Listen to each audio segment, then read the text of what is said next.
Hola, bienvenidos a la presentación Técnicas de Prospección Geotécnica. Mi nombre es Luis Hernández, soy geólogo, jefe de la sección de Geotecnia del Gobierno de Canarias y miembro del grupo Ingenia, Ingeniería Geológica, Innovación y Agua, grupo de investigación de la Universidad de La Laguna. Esta presentación la hemos estructurado en tres partes. La primera, técnicas geofísicas; en segundo lugar, sondeos mecánicos; y tercero, penetrómetros dinámicos. Técnicas geofísicas. Las técnicas geofísicas se basan en la medida de la variación de una magnitud física en el terreno. Fundamentalmente se pueden dividir en tres tipos, que son los métodos eléctricos, métodos electromagnéticos y los métodos sísmicos. El más utilizado en ingeniería civil es el método sísmico de refracción, aunque los eléctricos también tienen cierta utilidad. Pero los métodos geofísicos son técnicas que deben ser complementarias a los métodos directos. El método directo más empleado son los sondeos mecánicos. Es el método que mejor y más se utiliza para el reconocimiento del terreno desde el punto de vista geotécnico, ya que permite, por un lado, la recuperación de testigos, la toma de muestras para ensayos de laboratorio y, por otro, la realización de ensayos in situ, así como dejar instalados una serie de equipos de observación, tales como piezómetros, inclinómetros, tubos de asiento, que permiten vigilar y controlar el comportamiento geomecánico, geotécnico de esa obra o de esa estructura a lo largo de su vida o a lo largo de la ejecución de la misma. Los sondeos mecánicos se ejecutan mediante una serie de equipos pesados que se denominan sondas geotécnicas. Las sondas, fundamentalmente, aunque hay muchos tipos, se pueden dividir, se pueden estructurar o pueden estar formadas por tres partes. Por un lado, la mesa de rotación es la mesa que imprime el movimiento de giro al varillaje, al conjunto, a la sarta de perforación, que es la que perfora el terreno. Por otro, la torre de perforación, que es el elemento al que va solidario la mesa de rotación y que recorre a lo largo de ella y nos indica pues, el tramo, nos permite movernos verticalmente en el tramo perforado. Y por otro, un elemento fundamental que son la bomba de lodo. La perforación en el ámbito de la mecánica de rocas, en la mecánica de suelo, precisa de agua, porque el agua se utiliza para evacuar el detritus y para refrigerar el elemento de corte. El terreno, cuando estamos perforando, el terreno se va localizando dentro de un tubo que se denomina batería. El tubo toma muestras que permite la recogida de la muestra durante la perforación y que consta de una serie de elementos. En primer lugar, el tubo porta testigos. Testigo es como se denomina a la muestra de roca o de suelo que se obtiene en un proceso de perforación.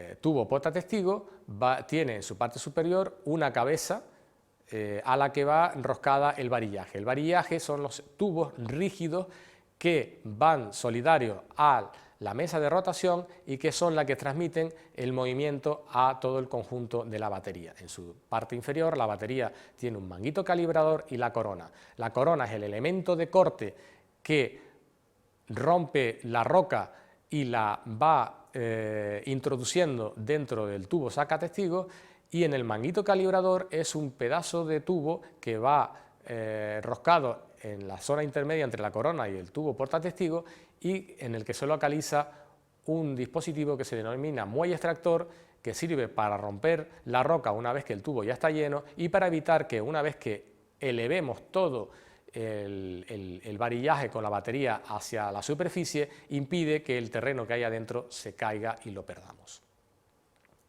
Para la perforación se utilizan dos elementos de cortes que se denominan coronas. Las coronas, como vimos, van alojadas en la parte inferior de la batería, son las que tienen contacto directo con el terreno y son las que cortan el terreno y lo van localizando en el interior del tubo sacatestigo. Hay dos tipos de coronas en función del material que queramos perforar. Por un lado tenemos las coronas de vidia para perforar suelos o rocas blandas y se han de utilizar en unas velocidades de rotación inferiores a 300 revoluciones por minuto, cortan por desgarre.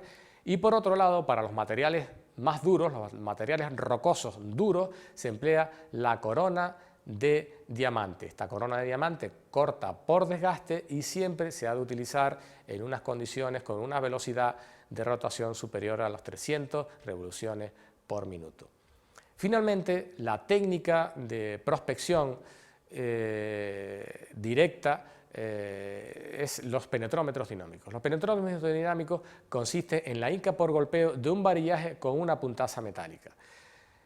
Este golpeo se realiza mediante una masa que se deja caer desde una altura determinada, que golpea sobre el varillaje y que hace que la puntaza penetre en el terreno. Existe gran cantidad o existen diversos tipos de penetrómetros dinámicos que varían en función del peso de la masa, del peso del varillaje por metro y del diámetro de ese varillaje y de las dimensiones de la puntaza que penetra en el terreno.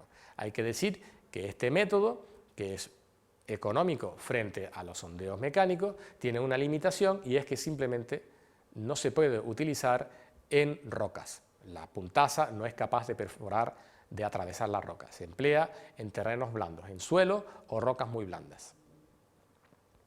Los elementos fundamentales que forman parte de estos penetrómetros dinámicos son, como vemos en pantalla, el varillaje. Es un varillaje que, a diferencia del de sondeo, no es un varillaje, no son tubos huecos, sino son tubos macizos, llevan una serie de niples que permiten conectarlos unos tubos con otros. Las puntazas pueden ser perdidas o pueden ser recuperables, si se roscan o no, y luego existe una cabeza de golpeo, que es un elemento que protege el varillaje en su parte superior cuando es golpeado por la masa que cae.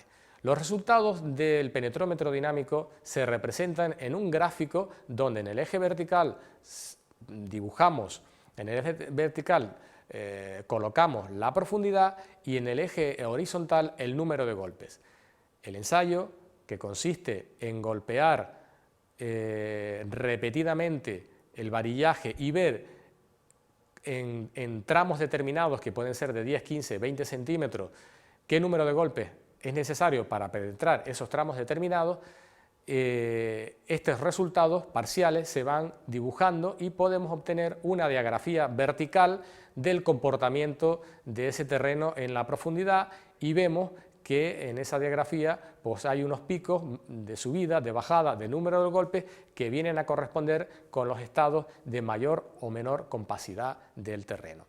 Analizando la resistencia a la penetración por tramo, nos vamos a una serie de fórmulas empíricas y podemos obtener datos de resistencia de cargas, de resistencia a la carga por estructuras del terreno.